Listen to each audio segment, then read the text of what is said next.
उमेदवारी न मिळाल्यानं भाजपमध्ये नाराजांची संख्या मोठी आहे। मात्र बंडखोरीमुळे चक्क संसार मोडून पडण्याची वेळ आली। नेमकं असं काय घडलंय ज्यामुळे नवरा बायकोच्या नात्यात दुरावा निर्माण होऊ लागलाय? पाहूयात यावरचा हा स्पेशल रिपोर्ट।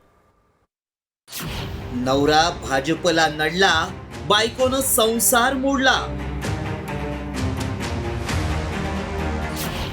नवरा करी बंडखोरी, बायको गेली माहेरी।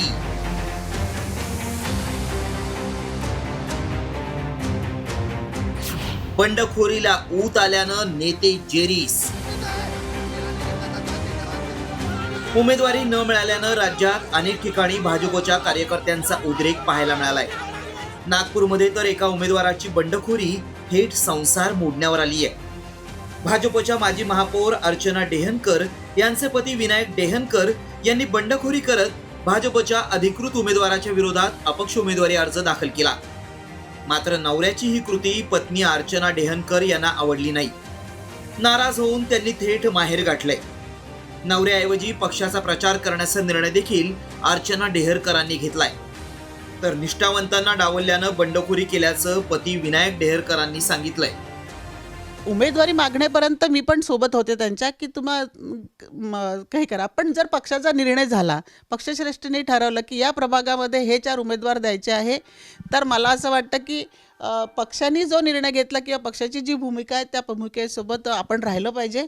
आणि म्हणून मी त्यांना म्हटलं की तुम्ही आता अपक्ष फॉर्म भरू नका, पण त्यांनी तो भरलेला आहे। पक्षाला हे कोणीच दिसलं नाही की मूळ भाजपचे कार्यकर्ते जे सतरंजा उचलणारे आहे त्यांच्याकरता मी पण त्यांच्या पाठीशी होतो। मला नाही मिळाली त्यापैकी कोणाला तरी द्यायला पाहिजे होती। एक उमेदवार प्रभाग 18 मध्ये आहे, त्याला मागच्या वेळेला बंडखोरी केली तरी पण तुम्ही त्यांना तिकीट दिली। मी त्यावेळेला त्यांचं निवडणूक प्रमुख म्हणून काम केलं। 3 उमेदवार निवडून आले, एका उमेदवाराला बी फॉर्मच दिला नाही, तो वाया गेला पक्षाचा। तुम्ही एवढं म्हणजे आमचा तिरस्कार कराल का कार्यकर्त्यांचा? भाजपशी दीर्घकाळ निष्ठावंत राहणाऱ्या कार्यकर्त्यांना उमेदवारी नाकारली, त्यामुळे प्रभाग 17 मधून बंडखोरी करत विनायक डेहनकर यांनी आपली उमेदवारी दाखल केली। यातच प्रभाग 17 मधून 61 उमेदवार इच्छुक असताना त्यांनाही उमेदवारी नाकारली।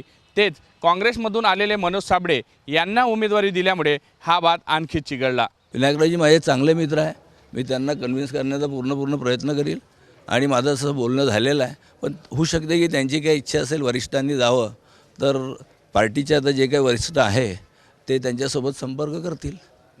होईल, जरूर होईल, विनायकरावजी घेईल असं मला वाटतं। भाजपनं इच्छुकांसह माजी नगरसेवकांना तिकीट वाटपात डावलल्यामुळे राज्यात भाजपमध्ये सर्वाधिक बंडखोरी झाली आहे। सांगलीत माजी उपमहापौर युवराज बावडेकर यांच्यासह इच्छुकांनी बंडखोरी केली आहे। वसईत भाजप नगरसेवक किरण भोईर यांचं तिकीट कापल्यानं त्यांनी बंडखोरी केली आहे। शिवडीत भाजप नेत्या जान्हवी राणेंना डावलल्यामुळे त्यांनी बंडखोरी केली आहे। छत्रपती संभाजीनगर आणि नाशिक बंडखोरांचे हॉटस्पॉट ठरलेत। नाशिकमध्ये पक्षप्रवेशावरून भाजप आमदारांचीच नाराजी आहे। वर्षानुवर्षांच्या निष्ठावंतांना डावलल्यामुळे एकनिष्ठ कार्यकर्त्यांनी बंडखोरी केली आहे। पक्षनिष्ठा आणि बंडखोरीच्या राजकारणात नवरा बायकोच्या नात्यांचाही बळी जातोय की काय असं चित्र निर्माण झालंय। मात्र एकूणच सगळीकडे पक्षासाठी दिवसरात्र काम करायचं आणि निवडणुकीच्या तोंडावर उपऱ्यांना संधी मिळत असल्यानं निष्ठावंतांमध्ये तीव्र नाराजीचा सूर आहे। आता या वादाचा थेट फटका भाजपला विजयाचं गणित जुळवताना होतो का ते पाहणं महत्त्वाचं ठरणार आहे। पराग ढोबळे, साम टीव्ही न्यूज, नागपूर।